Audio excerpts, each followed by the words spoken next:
ನಮಸ್ಕಾರ,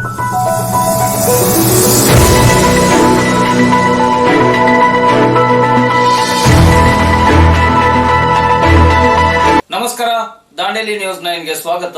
ನಾನು ನಿಮ್ಮ ಸಂದೇಶ್ ಜೈನ್. ಮೊದಲಿಗೆ ಮುಖ್ಯಾಂಶಗಳು. ಬದುಕಿಗೆ ಮತ್ತು ಆತ್ಮಕ್ಕೆ ಶುಭಾಶಯಗಳು. ಉಪಯುಕ್ತ ಡಾಕ್ಟರ್ ಡಿ ವೀರೇಂದ್ರ ಹೆಗ್ಗಡೆಯವರು.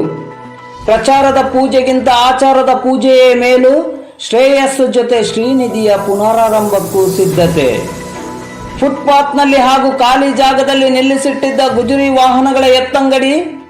ಸಂವಿಧಾನ ದಿನಾಚರಣೆಯ ಅಂಗವಾಗಿ ನಡೆಯಿತು ಜಾಗೃತಿ ಕಾರ್ಯಕ್ರಮ. ಲಿಂಕ್ ರಸ್ತೆಯಲ್ಲಿ ಸುಗಮ ಸಂಚಾರದ ಬಗ್ಗೆ ನಡೆಯಿತು ಚರ್ಚೆ. ಜೋಯಿಡಾದಲ್ಲಿ ಮನಸೆಳೆಯಿತು ಕುಣಬಿ ಜಾತ್ರೆ.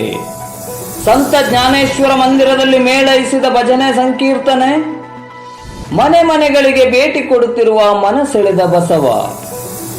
ವಾರ್ತೆಗಳ ವಿವರ. ಬದುಕಿಗೆ ಮತ್ತು ಆತ್ಮಕ್ಕೆ ಶುಭಾಶಯಗಳು. ಉಪಯುಕ್ತ ಎಂದು ಶ್ರೀ ಕ್ಷೇತ್ರ ಧರ್ಮಸ್ಥಳದ ಧರ್ಮಾಧಿಕಾರಿಗಳಾಗಿರುವ ಪರಮ ಪೂಜ್ಯ ಡಾಕ್ಟರ್ ಡಿ ವೀರೇಂದ್ರ ಹೆಗ್ಗಡೆಯವರು ಹೇಳಿದ್ದಾರೆ.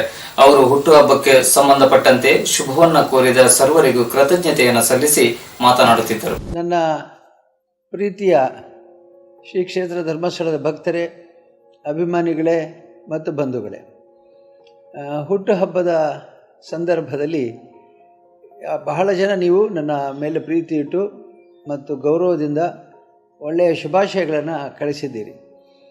ಆಹಾರ ದೇಹಕ್ಕೆ ಎಷ್ಟು ಮುಖ್ಯವೋ ಅಷ್ಟೇ ಬದುಕಿಗೆ ಮತ್ತು ಆತ್ಮಕ್ಕೆ ಈ ಶುಭಾಶಯಗಳು ಮತ್ತು ನಿಮ್ಮ ಪ್ರೀತಿಯ ಸೇಚನ ತುಂಬ ಉಪಯುಕ್ತವಾಗ್ತದೆ. ನಿನ್ನೆ ನಾನು 25ನೇ ತಾರೀಕು ನವಂಬರ್ ಬಹಳ ಜನ ಬಂದು ವೈಯಕ್ತಿಕವಾಗಿ ತಮ್ಮ ಪ್ರೀತಿಯನ್ನು ಹಂಚಿಕೊಂಡಿದ್ದಾರೆ, ಗೌರವ ಕೊಟ್ಟಿದ್ದಾರೆ. ನೀವು ಕೂಡ ಈಗಿನ ಮಾಧ್ಯಮದ ಮೂಲಕ ಅದನ್ನು ಕೊಟ್ಟಿದ್ದೀರಿ. ನಿಮಗೆಲ್ಲರಿಗೂ ಕೂಡ ನಾನು ಸಂತೋಷದಿಂದ ಶುಭ ಹಾರೈಸ್ತೇನೆ.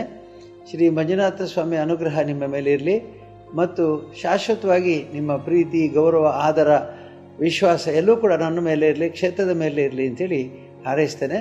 ಶ್ರೀ ಮಂಜುನಾಥ ಸ್ವಾಮಿ. ಪ್ರಚಾರದ ಪೂಜೆಗಿಂತ ಆಚಾರದ ಪೂಜೆಯೇ ಮೇಲು. ಶ್ರೇಯಸ್ ಕಾರ್ಖಾನೆಯ ಜೊತೆಗೆ ಶ್ರೀನಿಧಿ ಕಾರ್ಖಾನೆಯ ಪುನರಾರಂಭಕ್ಕೂ ಸಿದ್ಧತೆ. ಅಂದಹಾಗೆ ಕಳೆದ 1 ವರ್ಷಗಳಿಂದ ಸ್ಥಗಿತಗೊಂಡಿದ್ದ ಶ್ರೇಯಸ್ ಹಾಗೂ ಶ್ರೀನಿಧಿ ಕಾರ್ಖಾನೆಯ ಪುನರಾರಂಭಕ್ಕೆ ವಿಶೇಷವಾಗಿ ಚಿಕ್ಕಣ್ಣ ಮಠಪತಿಯವರು ಮುಂದಡಿ ಇಟ್ಟಿದ್ದಾರೆ. ತುಳಸಿ ಹಬ್ಬದ ನಿಮಿತ್ತ ಕುಟುಂಬ ಸಮೇತರಾಗಿ ಬಂದು ವಿಶೇಷವಾದಂತಹ ಮತ್ತೆ ಆಚಾರಪೂರ್ವಕವಾದಂತಹ ಪೂಜೆಯನ್ನ ನಡೆಸಿದ್ದಾರೆ. ಸಿಬ್ಬಂದಿಗಳ ಜೊತೆ, ಕಾರ್ಮಿಕರ ಜೊತೆ ಹಾಗೂ ಅಧಿಕಾರಿಗಳ ಜೊತೆ ಮಾತುಕತೆಯನ್ನ ನಡೆಸಿದ್ದಾರೆ. ಒಟ್ಟಿನಲ್ಲಿ ಇನ್ನು ಕೆಲವು ದಿನಗಳ ಒಳಗಡೆ ಕಾರ್ಖಾನೆ ಪುನರಾರಂಭ ಆಗಲಿದೆ. ಕಾರ್ಮಿಕರು ನಗುವಿನಿಂದ ಕಾರ್ಖಾನೆಯ ಒಳಗಡೆ ಹೆಜ್ಜೆಯನ್ನಿಡಲಿದ್ದಾರೆ. ಜನರನ್ನು ಮೆಚ್ಚಿಸುವ ಪೂಜೆ ಯಾವಾಗಲೂ ಪ್ರಚಾರದ ಪೂಜೆಯಾಗಿರುತ್ತದೆ. ಅದು ಜನರ ಬಾಯಲ್ಲಿ 1-2 ದಿನ ಹರಿದಾಡಿ ಎಲ್ಲವೂ ತಿಳಿದ ಮೇಲೆ ಚರ್ಚೆಗೆ ಗ್ರಾಸವಾಗುವುದೂ ಇದೆ. ಆದರೆ ಪ್ರಚಾರ ಬಯಸದೆ ಆಚಾರದಿಂದ ಮಾಡಿದ ಮತ್ತು ಮಾಡುವ ಪೂಜೆ ಯಾವತ್ತೂ ಭಗವಂತನ ದಿವ್ಯ ಸಾಕ್ಷಾತ್ಕಾರಕ್ಕೆ ಪಾತ್ರವಾಗಬಲ್ಲದು. ಈ ನಿಟ್ಟಿನಲ್ಲಿ ಕಳೆದ 1 ವರ್ಷದಿಂದ ಸ್ಥಗಿತಗೊಂಡಿದ್ದ ಶ್ರೇಯಸ್ ಕಾರ್ಖಾನೆಯನ್ನ ಮುನ್ನಡೆಸಲು ಬಂದಿರುವ ಚಿಕ್ಕಯ್ಯ ಮಠಪತಿಯವರು ತುಳಸಿ ಹಬ್ಬದ ನಿಮಿತ್ತ ಕುಟುಂಬ ಸಮೇತರಾಗಿ ಕಾರ್ಖಾನೆಗೆ ಆಗಮಿಸಿ ಕಾರ್ಖಾನೆಯಲ್ಲಿ ತುಳಸಿ ಪೂಜೆಯ ಜೊತೆಗೆ ಕಾರ್ಖಾನೆಯಲ್ಲಿರುವ ಹನುಮಾನ್ ದೇವರಿಗೆ ಪೂಜೆಯನ್ನು ಸಲ್ಲಿಸಿದ್ದಾರೆ. ಬೆಳ್ಳಂಬೆಳಗ್ಗೆ ಶುಭ ಮುಹೂರ್ತದಲ್ಲಿ ಪೂಜೆಯನ್ನು ಸಲ್ಲಿಸಿ ಶ್ರೀ ಸ್ವಾಮಿಯ ಅನುಗ್ರಹಕ್ಕಾಗಿ ಪ್ರಾರ್ಥನೆಯನ್ನು ಸಲ್ಲಿಸಿದ್ದಾರೆ. ಸ್ವಚ್ಛ ಮನಸ್ಸಿನಿಂದ ಮಾಡಿದ ಪೂಜೆ ಪ್ರಾರ್ಥನೆಗೆ ಎಂದೆಂದೂ ಅಭಯ ಮತ್ತು ಕೃಪೆ ಕಟ್ಟಿಟ್ಟ ಬುತ್ತಿ.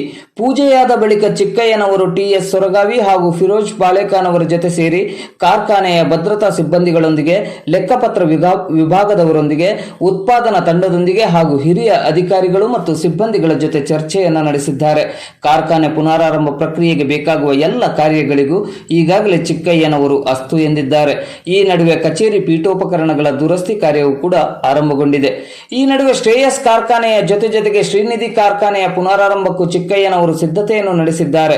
2 ಕಾರ್ಖಾನೆಗಳ ದುರಸ್ತಿ ಕಾರ್ಯ ಮತ್ತು ನಿರ್ವಹಣಾ ಕಾರ್ಯದ ಬಗ್ಗೆ ಎಲ್ಲವನ್ನು ಅಂತಿಮಗೊಳಿಸಿದ್ದಾರೆ ಎಂದು ತಿಳಿದು ಬಂದಿದೆ. ಇನ್ನು ಕಾರ್ಮಿಕರು ಆ ಸಂಘ ಈ ಸಂಘ ಎಂದು ಪರಸ್ಪರ ಕೆಸರಾಟವನ್ನ ಬಿಟ್ಟು ನಮ್ಮದೇನಿದ್ದರೂ ಬದುಕಿನ ಶ್ರೇಯಸ್ಸಿಗಾಗಿ ಶ್ರೇಯಸ್ ಕಾರ್ಖಾನೆಯಲ್ಲಿ ದುಡಿಮೆಯೊಂದೇ ಎಂದು ಬಗೆದು ಮುನ್ನಡೆದರೆ ಶ್ರೀನಿಧಿ ಪುನರಾರಂಭವಾದಂತೆ ನಿಮ್ಮ ಮನೆಯ ಭಾಗ್ಯನಿಧಿಯು ತನ್ನ ಸಾಮರ್ಥ್ಯವನ್ನು ಹೆಚ್ಚಿಸಿಕೊಳ್ಳಲಿದೆ ಎನ್ನುವುದನ್ನು ಅರಿತು ನಡೆದರೆ ಸಾಫಲ್ಯತೆಯನ್ನು ಪಡೆಯಲು ಸಾಧ್ಯ. ಸಾಫಲ್ಯತೆ ಮತ್ತು ವೈಫಲ್ಯತೆಯನ್ನು ಪಡೆಯುವ ಯೋಗ ಕಾರ್ಮಿಕರಲ್ಲಿದ್ದು ಎಲ್ಲರೂ ಒಂದಾದರೆ ಎಲ್ಲರೂ ಸಾಫಲ್ಯತೆಯನ್ನು ಪಡೆಯಲು ಸಾಧ್ಯವಿದೆ. ಒಂದಾಗದವರು ಮತ್ತೆ ಜೀವನ ವೈಫಲ್ಯತೆಯನ್ನು ಅನಿವಾರ್ಯವಾಗಿ ಅಪ್ಪಿಕೊಳ್ಳಬೇಕಾದೀತು. ಅದೇನೇ ಇರಲಿ, ವರ್ಷಗಳ ಚಿಂತೆಗೆ ಸಮಸ್ಯೆಗೆ ಇದೀಗ ಪರಿಹಾರ ಸಿಗುವ ದಿನ ಹತ್ತಿರವಾಗುತ್ತಿದೆ. ಅವರಿವರ ಹುಚ್ಚಾಟಕ್ಕೆ ಕಾರ್ಮಿಕರು ಬಲಿಯಾಗದೆ ಶ್ರಮ ದುಡಿಮೆಗೆ ಹೆಚ್ಚಿನ ಒತ್ತು ಕೊಟ್ಟಲ್ಲಿ ಕಾರ್ಖಾನೆ ಪುನರಾರಂಭವಾಗುವುದಕ್ಕೂ ಸಾರ್ಥಕತೆ ಬರಲು ಸಾಧ್ಯ. ಫುಟ್ಪಾತ್ನಲ್ಲಿದ್ದ ಹಾಗೂ ಖಾಲಿ ಜಾಗದಲ್ಲಿ ಇರಿಸಲಾಗಿದ್ದಂತಹ ಗುಜರಿ ವಾಹನಗಳ ಎತ್ತಂಗಡಿ ಕಾರ್ಯಕ್ಕೆ ನಗರಸಭೆ ಮುಂದಡಿಯಿಟ್ಟಿದೆ. ಆ ನಿಟ್ಟಿನಲ್ಲಿ ನಗರಸಭೆ ಒಂದು ವಿಶೇಷವಾದಂತಹ ಕಾರ್ಯವನ್ನ ಮಾಡುವುದರ ಮೂಲಕ ನಗರದ ಜನತೆಯ ಶ್ಲಾಘನೆಗೆ ಕೂಡ ಪಾತ್ರವಾಗಿದೆ.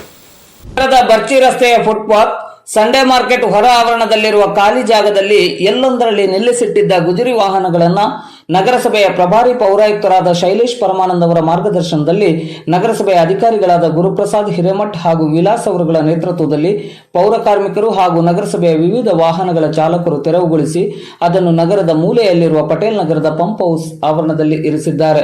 ಸಂಬಂಧಿಸಿದ ಗುಜರಿ ವಾಹನಗಳನ್ನು ತೆರವುಗೊಳಿಸುವಂತೆ ವಾರದ ಗಡುವು ನೀಡಿ ನೋಟಿಸ್ ನೀಡಲಾಗಿತ್ತಾದರೂ ಕೆಲವರು ನೋಟಿಸ್ಗೆ ಅನುಗುಣವಾಗಿ ತಮ್ಮ ತಮ್ಮ ವಾಹನಗಳನ್ನು ತೆರವುಗೊಳಿಸಿದ್ದರು. ಆದರೆ ಉಳಿದವರು ತೆರವುಗೊಳಿಸದಿರುವುದರಿಂದ ಅನಿವಾರ್ಯವಾಗಿ ನಗರಸಭೆ ಇಂದು ತೆರವುಗೊಳಿಸಲು ಮುಂದಾಯಿತು. ನಗರದ ಸ್ವಚ್ಛತೆಯ ದೃಷ್ಟಿಯಿಂದ ಉತ್ತಮವಾದ ಕಾರ್ಯವನ್ನು ನಗರಸಭೆ ಮಾಡುವುದರ ಮೂಲಕ ಇದೀಗ ಗಮನ ಸೆಳೆದಿದೆ. ನಗರಸಭೆಯ ಪ್ರಭಾರಿ ಪೌರಾಯುಕ್ತರಾಗಿರುವ ಶೈಲೇಶ್ ಪರಮಾನಂದ್ ಅವರು ಸ್ವಚ್ಛತೆಯ ಕುರಿತಂತೆ ಹಾಗೂ ಇನ್ನಿತರ ಕೆಲಸ ಕಾರ್ಯಗಳ ಬಗ್ಗೆ ದಿಟ್ಟ ಕ್ರಮವನ್ನು ಕೈಗೊಳ್ಳುವುದರ ಮೂಲಕ ಶ್ಲಾಘನೆಗೆ ಪಾತ್ರರಾಗಿದ್ದಾರೆ. ತಾಲೂಕು ಕಾನೂನು ಸೇವಾ ಸಮಿತಿ, ಪೊಲೀಸ್ ಇಲಾಖೆ, ವಕೀಲರ ಸಂಘ, ಮಹಿಳಾ ಮತ್ತು ಮಕ್ಕಳ ಕಲ್ಯಾಣ ಇಲಾಖೆಯ ಸಂಯುಕ್ತ ಆಶ್ರಯದಲ್ಲಿ ಸಂವಿಧಾನ ದಿನಾಚರಣೆ ಕಾರ್ಯಕ್ರಮವನ್ನು ನಗರದ ನ್ಯಾಯಾಲಯದ ಆವರಣ ಮುಂಭಾಗದಲ್ಲಿ ವಿಶೇಷವಾಗಿ ಹಾಗೂ ಅರ್ಥಪೂರ್ಣವಾಗಿ ಆಚರಿಸಲಾಯಿತು. ಈ ಸಂದರ್ಭದಲ್ಲಿ ಸಂವಿಧಾನ ದಿನಾಚರಣೆಯ ನಿಮಿತ್ತವಾಗಿ ಹಮ್ಮಿಕೊಂಡಿದ್ದಂತಹ ಮ್ಯಾರಥಾನ್ ಕಾರ್ಯಕ್ರಮಕ್ಕೆ ಸಿವಿಲ್ ನ್ಯಾಯಾಧೀಶರಾಗಿರುವ ಪ್ರವೀಣ್ RJS ಅವರು ಚಾಲನೆಯನ್ನು ನೀಡಿ ಮಾತನಾಡಿದ್ದಾರೆ. ಸಂದರ್ಭದಲ್ಲಿ ಮಾತನಾಡಿದ ಸಿವಿಲ್ ನ್ಯಾಯಾಧೀಶರಾದ ಪ್ರವೀಣ್ RJS ಅವರು, ಇಡೀ ವಿಶ್ವವೇ ಕೊಂಡಾಡುವ ಸಂವಿಧಾನ ನಮ್ಮದು. ಇಡೀ ವಿಶ್ವಕ್ಕೆ ಮಾದರಿಯಾದ ಸಂವಿಧಾನ ನಮ್ಮದಾಗಿದ್ದು, ಈ ದೇಶದ ಪ್ರತಿಯೊಬ್ಬ ನಾಗರಿಕನು ದೇಶದ ಗ್ರಂಥವಾದ ಸಂವಿಧಾನವನ್ನು ಗೌರವಿಸಬೇಕೆಂದರಲ್ಲದೆ ಸಮಾನತೆಯನ್ನು ಸಾರುವಂತಹ ವಿಶ್ವ ಮಾನ್ಯತೆಯನ್ನು ನಮ್ಮ ಸಂವಿಧಾನ ಹೊಂದಿದೆ ಎಂದರು. ಈ ಸಂದರ್ಭದಲ್ಲಿ ವಕೀಲರ ಸಂಘದ ಅಧ್ಯಕ್ಷ VR ಹೆಗಡೆ, CPI ಪ್ರಭು Ganganahalli, PSI Yallappa S, JVD PU ಕಾಲೇಜಿನ ಪ್ರಾಚಾರ್ಯ MS ಸಿಟಿಗಿ, ವಕೀಲರ ಸಂಘದ ಕಾರ್ಯದರ್ಶಿ Vishwanath ಲಕ್ಷೆಟ್ಟಿ, ವಕೀಲರುಗಳಾದ SM ದಬಗಾರ್, ಸೋಮಕುಮಾರ್, MC Hegde, HS Kulkarni, Anita S, Shaila ಮೊದಲಾದವರು ಸಿವಿಲ್ ನ್ಯಾಯಾಲಯದ ಅಧಿಕಾರಿಗಳು ಮತ್ತು ಸಿಬ್ಬಂದಿಗಳು, ಪೊಲೀಸ್ ಅಧಿಕಾರಿಗಳು ಹಾಗೂ ಸಿಬ್ಬಂದಿಗಳು ಉಪಸ್ಥಿತರಿದ್ದರು. ನೋಡಿ, ಸ್ವಾತಂತ್ರ್ಯ ಪೂರ್ವದಲ್ಲಿ ನಮ್ಮನ್ನ ಬ್ರಿಟಿಷರು ಆಳ್ತಿದ್ರು. ಭಾರತವನ್ನು ಸಾಧಾರಣ 250 ವರ್ಷ ಬ್ರಿಟಿಷರು ನಮ್ಮನ್ನ ಆಳಿ ಪ್ರತಿಯೊಂದು ಹಂತದಲ್ಲೂ ನಮ್ಮ ಭಾರತೀಯ ಜನರನ್ನು ಶೋಷಿಸಿ ಅವರಿಗೆ ಬೇಕಾದ ವಸ್ತುಗಳನ್ನು ಅವರು ದೇಶಕ್ಕೆ ತಗೊಂಡೋದ್ರು. ನಮ್ಮಲ್ಲೇ ಜಗಳ ಹಚ್ಚಾಕಿದ್ರು, ಯುದ್ಧ ಮಾಡ್ತಿದ್ರು. ಅವರು ತಮ್ಮ ಲಾಭವನ್ನು ಪಡ್ಕೊಂಡ್ರು.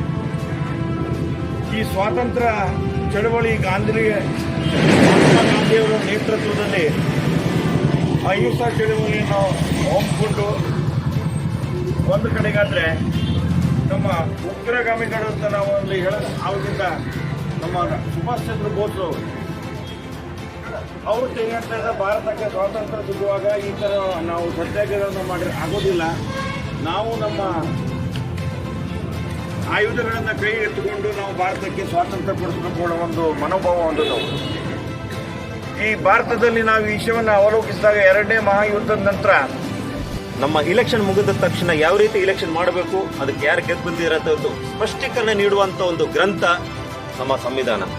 ಹಿಂದೂಗಳು ನಾವು ಭಗವದ್ಗೀತವನ್ನು ಪೂಜಿಸ್ತೇವೆ, ಮುಸ್ಲಿಮ್ಸ್ ಕುರಾನನ್ನು ಪೂಜಿಸ್ತೇವೆ, ಕ್ರಿಶ್ಚಿಯನ್ಸ್ ಬೈಬಲನ್ನು ಪೂಜಿಸ್ತೇವೆ.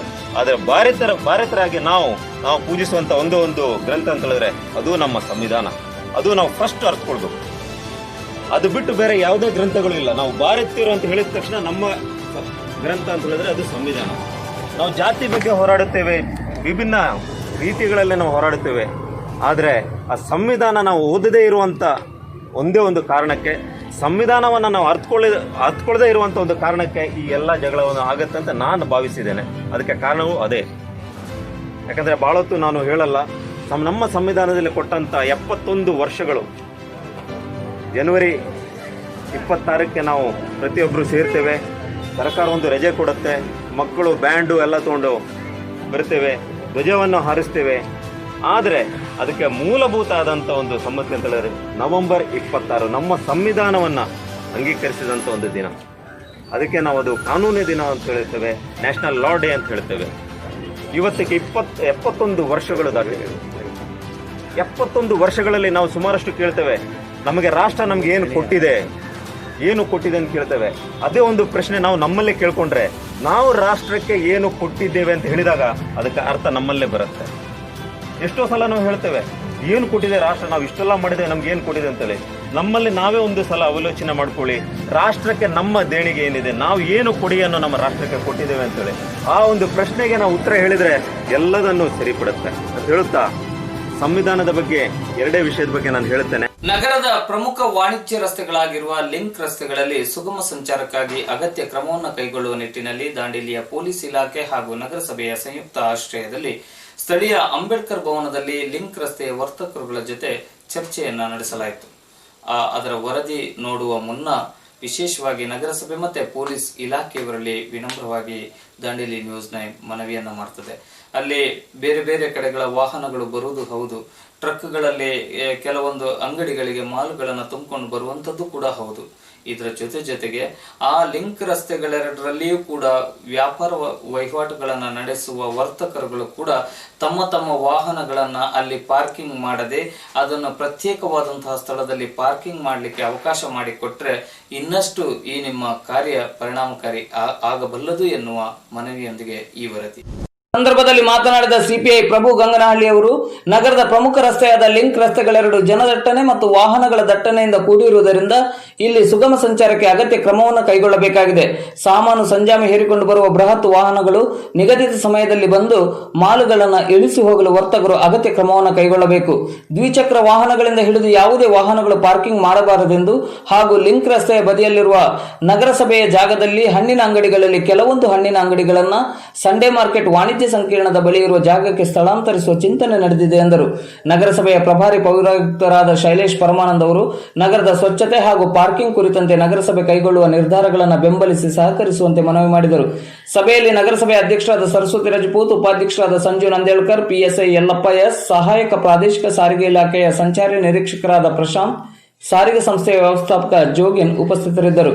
ಸಭೆಯಲ್ಲಿ ನಗರಸಭೆಯ ಉಪಾಧ್ಯಕ್ಷ ಸಂಜೀವ್ ನಂದೇಳ್ಕರ್, ನಗರಸಭಾ ಸದಸ್ಯರುಗಳಾದ ಆದಮ್ ದೇಸೂರ್, ನರೇಂದ್ರ ಚೌಹಾಣ್, ದಶರಥ್ ಬಂಡಿವಡ್ಡರ್, ರೋಷನ್ ಜಿತ್, ಮುಖಂಡರುಗಳಾದ ತಸ್ವರ್ ಸೌದಾಗರ್ ಮೊದಲಾದವರು ತಮ್ಮ ಅನಿಸಿಕೆ ಅಭಿಪ್ರಾಯವನ್ನು ಹಂಚಿಕೊಂಡರು. ಸಭೆಯಲ್ಲಿ ಲಿಂಕ್ ರಸ್ತೆಗೆ ಪರ್ಯಾಯವಾಗಿ ಪ್ಯಾರಲಲ್ ರಸ್ತೆ ನಿರ್ಮಾಣದ ಬಗ್ಗೆ ಎಲ್ಲರೂ ಬೇಡಿಕೆ ಇಟ್ಟರು. ಮಾಲುಗಳನ್ನು ಹೇರಿಕೊಂಡು ಬರುವ ವಾಹನಗಳ ಸಮಯವನ್ನು 10 ಗಂಟೆಯವರೆಗೆ ವಿಸ್ತರಿಸುವಂತೆ ಮನವಿ ಮಾಡಿದರು. ಸಭೆಯಲ್ಲಿ ಲಿಂಕ್ ರಸ್ತೆಯ ವರ್ತಕರು ಹಾಗೂ ನಗರಸಭೆಯ ಸದಸ್ಯರುಗಳು ಉಪಸ್ಥಿತರಿದ್ದರು.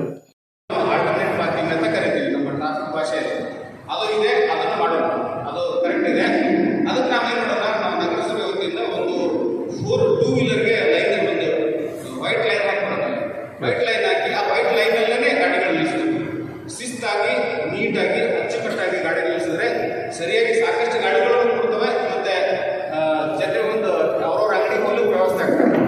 ಮತ್ತೆ 4 ವೀಲರ್ ಬಗ್ಗೆ ನಾವು ಬಂದಾಗ ಸಾಕಷ್ಟು ಜನ ವ್ಯಾಪಾರಸ್ಥರಿದ್ದಾರೆ. 4 ವೀಲರ್ ನಿಮ್ಮ ಗೂಡ್ಸ್ ಗಾಡಿಯನ್ನು ತರ್ತೀರಿ, ನಿಮ್ಮ ಮಾಲನ್ನು ತರ್ತೀರಿ ಅಥವಾ ಕಿರಾಣಿ ತರ್ತೀರಿ, ವ್ಯಾಪಾರಕ್ಕೆ ಬೇಕಾಗಿರ್ತಕ್ಕಂಥ ವಸ್ತುಗಳು ತರ್ತಿಲ್ಲ. ಬೆಳಗ್ಗೆ 8 ಗಂಟೆ ಒಳಗೆ 8 ಗಂಟೆ ತನಕ ನಿಮಗೆ ನಾವು 4 ವೀಲರ್ ಅಲೋ ಮಾಡ್ತೀವಿ. 8 ಗಂಟೆ ತನಕ 8 ಗಂಟೆ ಒಳಗೆ ನೀವು ಏನು ಇಳಿಸ್ಕೊಂಡು ಇಳಿಸ್ಬೋದು.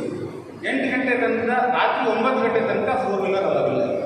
9 ಗಂಟೆಯಿಂದ ಮತ್ತು ಬೆಳಗ್ಗೆ 8 ಗಂಟೆ ತನಕ ನೀವು 4 ವೀಲರ್ ನೀವು ತೊಗೊಂಬಂದು ಮಾಲನ್ನು ಇಳಿಸೋದು, ಮಾಲನ್ನು ಹಾಕೋದು ಎಲ್ಲ ಮಾಡ್ಬೋದು. ಇದು ಒಂದು ಲೈನ್ ಆದರೆ ಮತ್ತೆ ಈ ಲಿಂಕ್ ರೋಡಿಂದ ಇನ್ನೊಂದು ರೋಡ್ ಇದೆಯಲ್ಲ, ಆ ರೋಡಿಗೆ ಕನೆಕ್ಟಿಂಗ್ ರೋಡ್ ಇದೆ. ಅಲ್ಲಿ ಒಂದಿಷ್ಟು ಮೊಬೈಲ್ ಶಾಪ್ಸ್ ಅದೆಲ್ಲ ಇದೆಯಲ್ಲ, ಅಲ್ಲಿ ಆ ಎಡಕ ಮೂಲಕ ಪಾರ್ಕಿಂಗ್ ಇದೆಲ್ಲ, ಅಲ್ಲಿ ಪಾರ್ಕಿಂಗ್ ಕೊಡೋದು ಬೇಡ ನಾವು ಯಾವ ಬೈಕ್ಗಳಿಗೆ. ಮತ್ತು 4 ವೀಲರ್ ಒಳಗೆ ಬರೋದು ಬೇಡ ಅಂತಂದರೆ ಅವ್ರು ಜಾಗ ಎಲ್ಲಿ ಕೊಡ್ತೀರಿ ಅಂತಂದರೆ, ನಾವು ತಹಸೀಲ್ದಾರ್ ಸಾಹೇಬ್ 2 ಕಡೆ ಜಾಗ ನೋಡ್ತೀವಿ. ಒಂದೇನಪ್ಪ ಅಂದರೆ ಈ ಸೆಕೆಂಡ್ ಲಿಂಕ್ ರೋಡ್ದಿಂದ ಸ್ವಲ್ಪ ಒಳಗೆ ಹೋದರೆ ಆ ಪೆಟ್ರೋಲ್ ಪಂಪ್ ಹಿಂದ್ಗಡೆ ನಮ್ಮದೇ ಮುನ್ಸಿಪಾಲ್ಟಿ ಜಾಗ ಇದೆ. ಅಲ್ಲಿ ಒಂದು ಸ್ಥಳೀಯ ಲಾರಿ ನಾವು ನಿಲ್ಲಿಸ್ತಾರೆ. ನಾವು ಹೇಳಿದ್ವಿ ಮೊನ್ನೆ ತಹಸೀಲ್ದಾರ್ ಸಾಹೇಬ್ ಪೂರ ತಗ್ಗಿಸಿ ಎಲ್ಲ ಕ್ಲೀನ್ ಮಾಡ್ತಾರೆ. ಅದಕ್ಕೆ ನಾವು ಹೆಂಗೆ ಮಾಡ್ಬೇಕಂದ್ರೆ ಚೌಧರಿ ಗೇಟ್ ಬಿಟ್ಟು 2ನೇ ಲಿಂಕ್ ರೋಡ್ ಬಿಟ್ಟು 3ನೇ ಲಿಂಕ್ ರೋಡ್ ಆ ಪೆಟ್ರೋಲ್ ಪಂಪ್ ಬಾಜುಕೊಂದು ರಸ್ತೆ ಇದೆ. ಅಲ್ಲಿ ಯಾವ ಕಾರಣ ಅವಸರ ನೋಡ್ಕೊಳ್ಳಲ್ಲ. ಯಾರು ಅಲ್ಲಿ ವ್ಯಾಪಾರ ಬರ್ತಾರೆ ಆ 3ನೇ ಲಿಂಕ್ ರೋಡಿಗೆ ಹೋಗಿ ಲೆಫ್ಟ್ ಇಟ್ಕೊಂಡು ಅಲ್ಲಿ ಸುಮಾರು ಒಂದು 50ರಿಂದ 60 ಕಾರುಗಳನ್ನು ನಿಲ್ಲಿಸ್ತಾರೆ. 4 ವೀಲರ್ಗಳು ನಿಲ್ಲಿಸ್ಬೋದು. 2 ವೀಲರ್ ಆಕ್ಸಿಡೆಂಟ್ ನಮಗೇನು ಸಮಸ್ಯೆ ಇಲ್ಲ. ಆಮೇಲೆ ಆಮೇಲೆ ಇದು 2ನೇ ಲಿಂಕ್ ರೋಡಲ್ಲಿ ಒಂದೇ ಸೈಡ್ ಪಾರ್ಕಿಂಗ್ ಇದೆ. ಈ ಫ್ರೂಟ್ ಅಂಗಡಿ ಎಲ್ಲ ಇದಾವಲ್ಲ, ಫ್ರೂಟ್ ಅಂಗಡಿಯಲ್ಲಿ ಇನ್ನೊಂದು ನಮಗೆ ಪಾರ್ಕಿಂಗ್ ಒಂದು ಬಂದಿರಿ ಬಹುತೇಕ ಭಾಳ ಜನ. ಅಲ್ಲಿ ನಾವು ತಹಸೀಲ್ದಾರ್ ಸಾಹೇಬ್ ವಿಚಾರ ಮಾಡ್ತೇವೆ, ಈ ಫ್ರೂಟ್ ಅಂಗಡಿ ಇದೆಯಲ್ಲ, ಫ್ರೂಟ್ ಅಂಗಡಿ ಪಕ್ಕದಲ್ಲಿ ಒಂದು ದೊಡ್ಡ ಕಾಂಪ್ಲೆಕ್ಸ್ ಇದೆ, ಮುನ್ಸಿಪಾಲಿಟಿ ಕಾಂಪ್ಲೆಕ್ಸ್. ಅದು ಕೆಳಗಡೆ ಒಂದು ಡೌನ್ ಇದೆ, ಒಂದು 5-6 ಸ್ಟೆಪ್ಸ್ ಕೂಡಲೇ ಅಲ್ಲಿ ಒಂದು 2 ಅಥವಾ 3 ಫ್ರೂಟ್ ಅಂಗಡಿಗಳು ಕೂಡಿರ್ತಾವೆ. ಆ ಫ್ರೂಟ್ ಅಂಗಡಿಗಳನ್ನು ಅಲ್ಲಿ ಶಿಫ್ಟ್ ಮಾಡಿದ್ರೆ ನಮ್ಗೆ ಅಲ್ಲೊಂದು ಪೇಡ್ ಪಾರ್ಕಿಂಗ್ ಅಥವಾ ನೀಟಾಗಿ ನಾವು ಇದು ಮಾಡಿ ಅಲ್ಲಿ 2 ವೀಲರ್ ಎಲ್ಲ ಈ ರೋಡಿಗೆ ಇರ್ತಕ್ಕಂಥ ಎಲ್ಲ 2 ವೀಲರನ್ನು ಅಲ್ಲಿ ನಿಲ್ಲಿಸ್ಬೋದು. ಅಲ್ಲಿ ನಿಲ್ಲಿಸಿದ್ರೆ ಅದು ಚಿಕ್ಕ ರೋಡ್ ಇದೆ ಮೊದಲೇ, ಅಂದರೆ ಒಂದು ನೀಟಾಗಿ ಕಾಣ್ತದೆ. ಎಲ್ಲ ರೋಡ್ ಒಂದು 4-5 ಲೈನಲ್ಲಿ ಆ 2 ವೀಲರ್ ನಿಲ್ಲಿಸಿದ್ರೆ ಅಲ್ಲಿ ಅಚ್ಚುಕಟ್ಟಾಗಿ ಕಾಣ್ತಂತ ನನ್ನ ಅಭಿಪ್ರಾಯ ಇದೆ. ಇನ್ನು 2ನೇದಾಗಿ ಇನ್ನು 3ನೇ ಲೈನಲ್ಲಿ ಅಲ್ಲಿ ಎಲ್ಲ ಬೋರ್ಡ್ಸ್ ಎಲ್ಲ ಹಾಕಿರಿ, ಎಲ್ಲ ನೀಟಾಗಿದೆ. ಆ ಪೆಟ್ರೋಲ್ ಪಂಪ್ ಬಾಜುಗೆ ಏನು ರೋಡ್ ಬರ್ತದಲ್ಲ, ಅಲ್ಲಿ ಸ್ವಲ್ಪ ಈ ಸರಾಯಿ ಅಂಗಡಿಗಳು ಜಾಸ್ತಿ ಇರೋದ್ರಿಂದ ಅಲ್ಲಿ ಬೈಕು ಮತ್ತು ಕಾರು ಹೆಂಗೆ ಬೇಕಾಗಿ ನಡೆಸ್ತಾರೆ. ಮತ್ತು ಆ ಕಡೆ ಒಂದು ದಾಂಡೇಲಿ ಫಂಕ್ಷನ್ ಇದೆ, ಆ ಕಡೆ ಒಂದು MSI ಅಲ್ಲಿದೆ. ಅಲ್ಲಿನೂ ಕೂಡ ನಾವು ರಾತ್ರಿ 7 ಗಂಟೆ ಇದ್ದರೆ ಯಾರೂ ಹೋಗೋಕ್ಕಾಗಲ್ಲ. ಮತ್ತು ಅಲ್ಲಿ ಮಧ್ಯದಲ್ಲಿ ದನಗಳು ಮಲ್ಕೊಂಡಿರ್ತಾರೆ, ಗಾಡಿಗಳು ಹೋಗೋಕ್ಕೆ ನೀವು ನೋಡಿರಿ ಸಾಕಷ್ಟು ಅನುಭವಿಸಿದ್ರಿ. ಅದಕ್ಕೆ ಅಲ್ಲಿ ನಾವು ಏನು ಮಾಡೋಣ, ಅಲ್ಲಿ ಯಾವುದೋ 2 ವೀಲರ್ ಹಚ್ಚಲಿಕ್ಕೆ ಅಲೋ 4 ವೀಲರ್ ಹಚ್ಚಲಿಕ್ಕೆ ಅಲೋ ಮಾಡೋದು ಬೇಡ. ಆಮೇಲೆ ಚೌಧರಿ ಗೇಟ್ ಒಳಗಡೆ ಏನು ಗಾಡಿ ಬರ್ತಾವಲ್ಲ, ಆ ಚೌಧರಿ ಗೇಟ್ ಒಳಗಡೆಯಿಂದ ಆ ಕಡೆ JVD ಕಂಪೌಂಡ್ ಇದೆಯಲ್ಲ, JVD ಕಂಪೌಂಡ್ದಿಂದ ಒಂದು 100 ಮೀಟರ್ವರೆಗೆ ನಾವು 4 ವೀಲರ್ ಹಚ್ಚೋಕ್ಕೆ ಅವಕಾಶ ಮಾಡ್ತೀವಿ. 4 ವೀಲರ್ ಗಾಡಿಗಳು ಹಚ್ಚಿದೆ. 4 ವೀಲರ್ ಗಾಡಿಗಳು 2 ಕಡೆ ಹಚ್ಬೋದು. ಒಂದು ಪೆಟ್ರೋಲ್ ಪಂಪ್ ಬಾಜು ಬಂದು ನಿಮ್ಮ ಮುನ್ಸಿಪಾಲಿಟಿ ಜಾಗದಲ್ಲಿ ಪಾರ್ಕ್ ಮಾಡ್ಬೋದು, ಹತ್ತಿರ ಈ ಕಡೆ ಸಂಡೆ ಮಾರ್ಕೆಟಿಗೆ ಅಥವಾ 2nd ಲಿಂಕ್ ರೋಡಿಗೆ ಬಂದವರಿಗೆ. ಇನ್ನು ಈ ಕಡೆ ನಾವು ಚೌಧರಿ ಗೇಟ್ ಕಡೆ ಹಚ್ತೀವಿ, ಆ ಕಡೆಯಿಂದ ಬರ್ತೇವೆ ಅಂತಂದರೆ ಆ ಚೌಧರಿ ಗೇಟಿಂದ JVD ಸ್ಕೂಲ್ ಕಂಪೌಂಡ್ ಇದೆಯಲ್ಲ, ಅಲ್ಲಿ ನಾವು ಸ್ವಲ್ಪ ಮಾರ್ಕಿಂಗ್ ಮಾಡಿಬಿಟ್ರೆ ರೋಡಿನ ಬದಿ ಲಾರಿಗಳು ಮತ್ತು ಗ್ಯಾರೇಜಿಂದ ಹಳೆ ಕಾರ್ಗಳು ಅವು ಮತ್ತು ಅವನ್ನೆಲ್ಲ ತರಿಸ್ಬಿಟ್ಟು ನಾವು ಆ ಸೈಡ್ ಒಂದು ಜಾಗ ಮಾಡಿಕೊಟ್ರೆ ಅಲ್ಲಿ ಪಾರ್ಕಿಂಗ್ ಮಾಡ್ಬೋದು. ಅಥವಾ ಅಲ್ಲಿ ಇನ್ನೊಂದು ಸ್ವಲ್ಪ ನಮ್ಮ ಏನು ರೋಡಿನ ಒಂದು ಗಟ್ರ ಇದೆಯಲ್ಲ, ಗಟ್ರ ಕಲ್ಲು ಹಾಕಿದ್ರೆ ಅಲ್ಲಿ ಒಳಗೆ ಜಾಗ ಇದೆ. ಆ ಜಾಗವನ್ನು ನಾವು ಕಂಪೌಂಡು ಮತ್ತು ಗಟ್ರ ಮಧ್ಯದಲ್ಲಿ ಜಾಗ ಇದೆ, ಅಲ್ಲಿನೂ ಕೂಡ ನಾವು ಒಂದಿಷ್ಟು ಕಲ್ಲುಗಳ ಹಾಕಿ ಅದು ಮಾಡ್ಬೋದು. ಅಂದರೆ ನಾವು ಈಗ 2 ರೋಡ್, ಒಂದು link, first link road, 2nd link road, 3rd ಸಣ್ಣ ಲಿಂಕ್ ರೋಡ್ ಅದಲ್ಲ, ಆ ರೋಡ್ ಎಕ್ಸ್ಕ್ಲೂಸಿವ್ ಕಾರ್ಗಳು ಹೋಗ್ಲಿಕ್ಕೆ ಮತ್ತು ಬರಲಿಕ್ಕೆ ಅದನ್ನು ಅವಕಾಶ ಮಾಡ್ಕೊಳ್ಳೋಣ. ಮೊದಲ ಹಂತದಲ್ಲಿ ಎಲ್ಲರಿಗೂ ಒಂದು ರೂಢಿಯಾಗಲಿ, ಎಲ್ಲರೂ ನಿಲ್ಲಿಸಲಿ. ನಂತರ ಮುನ್ಸಿಪಾಲಿಟಿ ವತಿಯಿಂದ ಅದನ್ನು ಟೆಂಡರ್ ಕರೆದು ಆಕ್ಷನ್ ಮಾಡಿ ಪೇಡ್ ಪಾರ್ಕಿಂಗು ಮಾಡ್ಬೋದು. ಯಾಕಂದ್ರೆ ರಾಜ್ಯದ ಹೆಸರಾಂತ ಬುಡಕಟ್ಟು ಸಮಾಜಗಳಲ್ಲಿ ಒಂದಾಗಿರುವ ಜೊಯ್ಡಾ ತಾಲೂಕಿನ ಬುಡಕಟ್ಟು ಕುಣಬಿ ಸಮಾಜದ ಪ್ರಮುಖ ಪೂಜೆಯಾಗಿರುವ ಮತ್ತೆ ವಿಶೇಷವಾದಂತಹ ಜಾತ್ರೆಯಾಗಿರುವ ಗಾವಡವಾಡೆಯಲ್ಲಿ ಕುಣಬಿ ಜಾತ್ರೋತ್ಸವ ಕಾರ್ಯಕ್ರಮವು ಇಂದು ಅತ್ಯಂತ ಶ್ರದ್ಧಾಭಕ್ತಿಯಿಂದ ನೆರವೇರಿತು.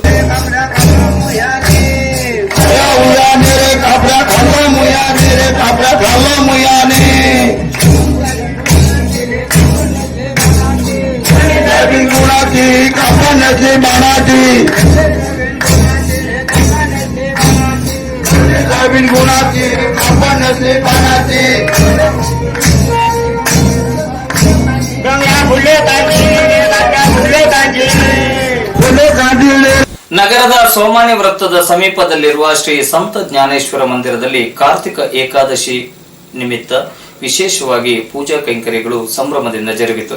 ಈ ಸಂದರ್ಭದಲ್ಲಿ ನಡೆದ ಭಜನಾ ಸಂಕೀರ್ತನ ಮಾತ್ರ ಭಕ್ತರ ಹಾಗೂ ಸಾರ್ವಜನಿಕರ ಹಾಗೂ ಭಕ್ತಾಭಿಮಾನಿಗಳ ಮನವನ್ನ ಸೆಳೆಯಿತು. ಪೂಜಾ ಕಾರ್ಯಕ್ರಮದ ಬಳಿಕ ನಡೆದ ಭಜನಾ ಸಂಕೀರ್ತನೆ ಎಲ್ಲರ ಗಮನ ಸೆಳೆಯಿತು. ಭಜನಾ ಸಂಸ್ಕೃತಿಯನ್ನು ಉಳಿಸಿ ಬೆಳೆಸಲು ತನ್ನದೇ ಆದ ಕೊಡುಗೆ ನೀಡುತ್ತಿರುವ ಸಂತ ಶ್ರೀ ಜ್ಞಾನೇಶ್ವರ ಮಂದಿರದ ಧಾರ್ಮಿಕ ಕಾರ್ಯಕ್ಕೆ ನಗರದಲ್ಲಿ ಮೆಚ್ಚುಗೆ ವ್ಯಕ್ತವಾಗಿದೆ. ಸಂತ ಶ್ರೀ ಜ್ಞಾನೇಶ್ವರ ಮಂದಿರದ ಆಡಳಿತ ಸಮಿತಿಯ ಪದಾಧಿಕಾರಿಗಳು ಹಾಗೂ ಸದಸ್ಯರುಗಳು ಕಾರ್ಯಕ್ರಮದ ಯಶಸ್ಸಿಗೆ ಸಹಕರಿಸಿದರು.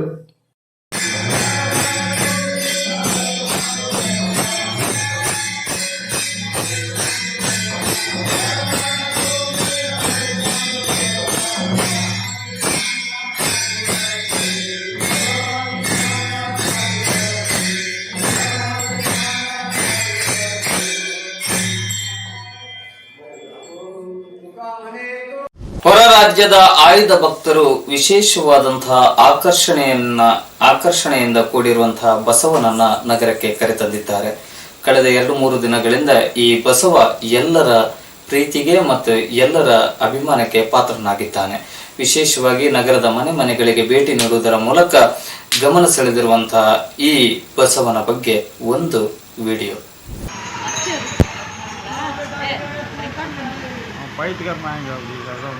ಅವನಿಗೆ ವ್ಯಾಲ್ಯೂ ಬಿಟ್ಟಿಲ್ಲ, ಇವನಿಗೆ ವ್ಯಾಲ್ಯೂ ಬಿಟ್ಟಿಲ್ಲ.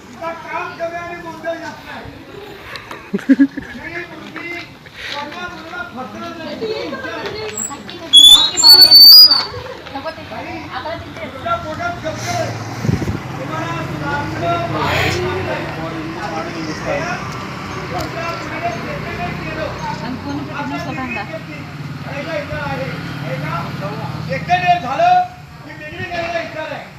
खरं बोला, काही तुमच्या लग्नाच्या नंतर चांगलं झालं, तुम्हाला एकदा मुलगा ऐका मुलगी येतच आहे.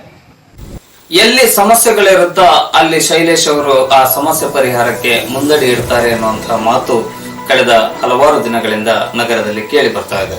ವಿಶೇಷವಾಗಿ ಕಳೆದ 2-3 ದಿನಗಳಿಂದ ಕುಡಿಯುವ ನೀರು ಪೂರೈಕೆಯಲ್ಲಿ ವ್ಯತ್ಯಾಸ ಆಗುವುದರ ಜೊತೆಗೆ ಶುದ್ಧ ಕುಡಿಯುವ ನೀರಿನ ಪೂರೈಕೆ ಆಗ್ತಾ ಇಲ್ಲ, ಕಲುಷಿತ ನೀರು ಪೂರೈಕೆ ಆಗ್ತಾ ಇದೆ. ಇದು ಒಂದು ವೇಳೆ ಮುಂದುವರಿದರೆ ಮತ್ತೆ ಹಳದಿ ಕಾಮಲೆ ರೋಗ ದಾಂಡೇಲಿಯನ್ನ ಒಕ್ಕರಿಸಬಹುದು, ದಾಂಡೇಲಿಯ ಜನರನ್ನ ಬಾಧಿಸಬಹುದು. ಈ ನಿಟ್ಟಿನಲ್ಲಿ ಸ್ವಚ್ಛ ಹಾಗೂ ಶುದ್ಧ ಕುಡಿಯುವ ನೀರು ಪೂರೈಕೆಗೆ ನಗರಸಭೆ ಅಗತ್ಯ ಮತ್ತೆ ಆದ್ಯ ಗಮನವನ್ನ ನೀಡಬೇಕು ಎನ್ನುವಂತಹ ಮನವಿಯನ್ನ ದಾಂಡೇಲಿ ನ್ಯೂಸ್ 9 ಸಮಸ್ತ ದಾಂಡೇಲಿಗರ ಪರವಾಗಿ ನಗರಸಭೆಗೆ ಮಾಡ್ತಾ ಇದೆ. ಆತ್ಮೀಯ ವೀಕ್ಷಕರೇ, ಮುಂದಿನ 5ನೇ ತಾರೀಕಿನವರೆಗೆ, ಡಿಸೆಂಬರ್ 5ನೇ ತಾರೀಕಿನವರೆಗೆ ನಿಮ್ಮ ಮೆಚ್ಚಿನ ದಾಂಡೇಲಿ ನ್ಯೂಸ್ 9 ವರದಿಯನ್ನ ಪ್ರಸಾರ ಮಾಡ್ತಾ ಇಲ್ಲ.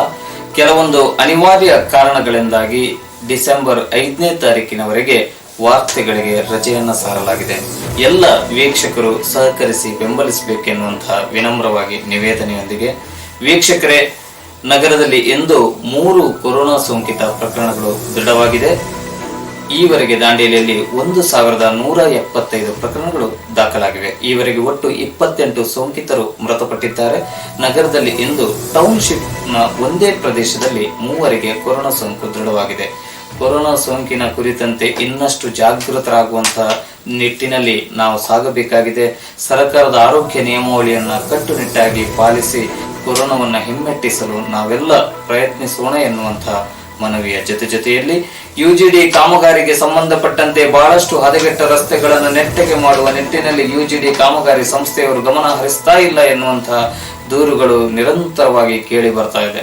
ಎಷ್ಟು ದೂರುಗಳನ್ನು ಕೇಳಿದ್ರು, ಎಷ್ಟು ನಾವು ವರದಿಗಳನ್ನು ಮಾಡಿದ್ರು ಖಂಡಿತವಾಗಿ ಸರಿಯಾದಂತಹ ಸ್ಪಂದನೆ ಸಿಗದೇ ಇರುವಂತದ್ದು.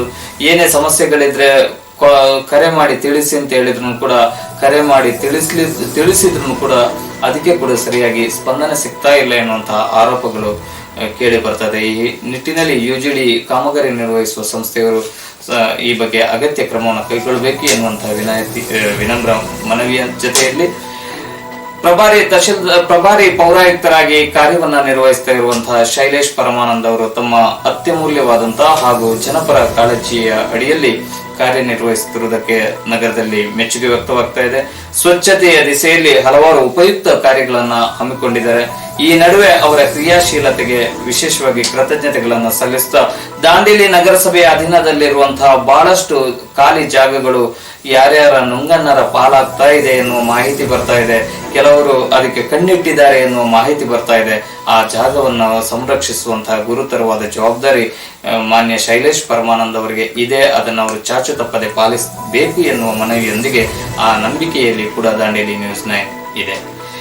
ಮತ್ತೊಮ್ಮೆ ತಮ್ಗೆಲ್ಲರಿಗೂ ಕೂಡ ವಿನಂತಿಯನ್ನ ಮಾಡುತ್ತಾ, ಗಮನಿಸಬಹುದು, ಇವತ್ತು ದಾಂಡೇಲಿ ನ್ಯೂಸ್ 9ಗೆ ಒಂದು ಕರೆ ಬಂದಿತ್ತು. ಸ್ವಸಹಾಯ ಸಂಘಕ್ಕೆ ಸಂಬಂಧಪಟ್ಟಂತೆ ಒಂದು ಹೇಳಿಕೆಯನ್ನ ಕೊಡ್ತೀವಿ, ನೀವು ಅದನ್ನ ವರದಿ ಮಾಡಿ ಅಂತೇಳಿ. ಖಂಡಿತವಾಗಿ ನೀವು ಹೇಳುವಂತದ್ದನ್ನ ನಾವು ಸ್ವೀಕರಿಸ್ತೇವೆ. ಆದ್ರೆ ಆ ಸಮಯದಲ್ಲಿ ಏಕಾಏಕಿ ಸಮಯದಲ್ಲಿ ಫೋನ್ ಮಾಡಿದಾಗ ನಮ್ಗೆ ಸರಿಯಾಗಿ ನಿಮ್ಮನ್ನು ಸ್ಪಂದಿಸಲಿಕ್ಕೆ ಆಗದೆ ಇರಬಹುದು. ಒಂದು ವಿಚಾರವನ್ನ ಹೇಳ್ತೀವಿ, ನೀವು ಯಾವುದೇ ಮಾಹಿತಿಗಳನ್ನು ಕೊಡುವುದಿದ್ರೆ ಸುದ್ದಿಗೋಷ್ಠಿಯನ್ನ ಮಾಡುವುದರ ಮೂಲಕ ಕೊಡಬಹುದು. ಇದಕ್ಕಿಂತ ಮಿಗಿಲಾಗಿ ಹೇಳುವುದೇ ಆಗಿದ್ರೆ, ಸ್ವಸಹಾಯ ಸಂಘಗಳಿಗೆ ಸಂಬಂಧಪಟ್ಟಂತೆ ಬಹಳಷ್ಟು ದೂರುಗಳು ಬರ್ತಾ ಇದೆ. ಸ್ವಸಹಾಯ ಸಂಘಗಳಲ್ಲಿ ಸಾಲ ಸೌಲಭ್ಯಗಳು ಕೊಡುವಂತದ್ದು ಆ ಸಂಘದ ಸದಸ್ಯರಿಗೆಲ್ಲ, ಬ್ಯಾಂಕ್ ಇರ್ಬೋದು, ಹಣಕಾಸು ಸಂಸ್ಥೆಗಳು ಇರ್ಬೋದು, ಬೇರೆ ಬೇರೆ ಸಂಸ್ಥೆಗಳು ಕೂಡ ಕೊಡುವಂತದ್ದು ಆ ಸಂಘದ ಹೆಸರಿನಲ್ಲಿ ಕೊಡ್ತದೆ. ಆ ಸಾಲಕ್ಕೆ ಸಂಘವೇ ಜವಾಬ್ದಾರಿ ಇರ್ತದೆ. ಆ ಸಂಘದವರು ಮಾತುಕತೆ ನಡೆಸಿ, ಸಭೆಯನ್ನ ನಡೆಸಿ, ಸರಿಯಾದಂತಹ ದಾಖಲೆಗಳನ್ನ ಮಾಡಿಕೊಂಡು ಸಂಘದ ಉಳಿದ ಸದಸ್ಯರಿಗೆ ಅವರ ಅವಶ್ಯಕತೆಗೆ ಅನುಗುಣವಾಗಿ ಸಾಲವನ್ನ ಕೊಡುವಂತ ಒಂದು ವ್ಯವಸ್ಥೆ ಇದೆ. ಇಲ್ಲಿ ಏನಾಗ್ತದೆ ಅಂತ ಹೇಳಿದ್ರೆ, ಕೆಲವೊಂದು ಸಂಘದಲ್ಲಿ ಪಡ್ಕೊಂಡಿರುವಂತಹ ಬ್ಯಾಂಕ್ ಅಥವಾ ಹಣಕಾಸು ಸಂಸ್ಥೆಗಳಿಂದ ಪಡ್ಕೊಂಡಿರುವಂತಹ ಸಾಲವನ್ನ ಆ ಸಂಘ ಪಡೆದುಕೊಂಡು ಆ ಸಂಘದ ಒಂದಿಬ್ಬರು ಸದಸ್ಯರೇ ಅದನ್ನ ತೆಗೆದುಕೊಂಡು ಕೊನೆಗೆ ಅದನ್ನ ಮರುಪಾವತಿ ಮಾಡದೆ ಈ ರೀತಿಯ ಸಮಸ್ಯೆಗಳಿಗೆ ಕಾರಣವಾಗ್ತದೆ. ಹಾಗಾಗಿ ಸ್ವಸಹಾಯ ಸಂಘಗಳ ತಗೊಂಡಿರುವಂತಹ ಸಾಲಕ್ಕೆ ಆ ಸ್ವಸಹಾಯ ಸಂಘದ ಸರ್ವ ಸದಸ್ಯರು ಕೂಡ ಬಾಧ್ಯಸ್ಥರು, ಜವಾಬ್ದಾರರು ಎನ್ನುವಂತಹ ಮಾಹಿತಿಯನ್ನ ಎನ್ನುವ ವಿಚಾರವನ್ನ ತಿಳಿಸ್ತಾ ನೀವೇ ಅದನ್ನ ಬಗೆಹರಿಸಿಕೊಳ್ಬೇಕು ಎನ್ನುವ ಮನವಿಯ ಜೊತೆಗೆ ಮುಂದೆ ಡಿಸೆಂಬರ್ 6ನೇ ತಾರೀಕು ನಿಮ್ಮನ್ನ ಹೊಸ ಸುದ್ದಿಗಳೊಂದಿಗೆ ಹಾಗೂ ವಿಭಿನ್ನವಾದಂತಹ ಸುದ್ದಿಗಳೊಂದಿಗೆ ಭೇಟಿಯಾಗ್ತೇವೆ. ಅಲ್ಲಿವರೆಗೆ ಶುಭರಾತ್ರಿ. ನಮಸ್ತೆ.